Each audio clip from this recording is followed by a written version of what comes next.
పరిశుద్ధుడైన యేసు క్రీస్తు నామమున మీ అందరికీ శుభోదయం. మీకు ఎలాంటి ప్రార్థనాంశములున్నా చాట్ బాక్స్లో షేర్ చేస్తున్నట్లయితే మీ కొరకు అనుదినము ప్రార్థన చేస్తాం. నేటి యొక్క వాగ్దానము లూకా సువార్త 1:79 మన పాదములను సమాధాన మార్గములోకి నడిపించినట్లు చీకటిలోని మరణ ఛాయలోను కూర్చుండు వారికి వెలిగిచ్చుటకై ఆ మహాత్యను బట్టి పైనుండి ఆయన మనకు దర్శనము అనుగ్రహించాను. ప్రియకుమార కుమార్తె లోక భక్తుల ద్వారా ప్రభు అయిన దేవుడిస్తున్న ఒక ప్రవచనము, ప్రభు యేసు క్రీస్తు ఈ లోకానికి వచ్చే ఒక గొప్ప మాట. ఎందుకు యేసు ప్రభు రావాల్సి వచ్చినదంటే ఇక్కడ రెండు విషయాలు ప్రాముఖ్యంగా తెలియబడుతున్నాయి.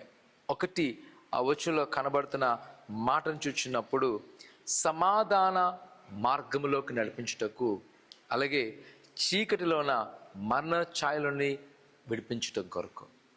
ఈరోజున ప్రియ కుమార కుమార్తె, నీ జీవితంలో ఒకవేళ ప్రభువైన యేసు క్రీస్తు నువ్వు ఎందుకు ఎరిగినావని నిన్ను వేధించేవారు ఉన్నారేమో, నిన్ను బాధించేవారున్నారేమో, కానీ నీకే అర్థమైన పరిస్థితులు ఉన్నదేమో, ఒక విషయాన్ని గ్రహించు.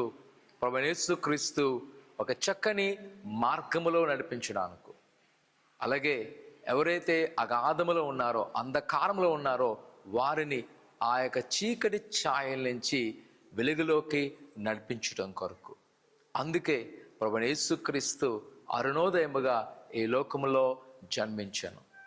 ప్రియకుమార కుమార్తె, నేటి యొక్క దినాన ఒకవేళ నువ్వు ప్రభువైన యేసు క్రీస్తు మాట ప్రకటించాలనుకున్నావు, కానీ నువ్వు ఆందోళన చెందుతున్నావా, భయముతో ఉన్నావా, అయ్యో ఏం చెప్తే ఎవరేమనుకుంటారని, ఇదిగో రక్షణ సువార్త మన మధ్య ఉన్నది. ఏంటంట, ప్రభువైన యేసు క్రీస్తు అంధకారం నుంచి విడుదల చేయడానికి వచ్చినాడు. ఆ అంధకారం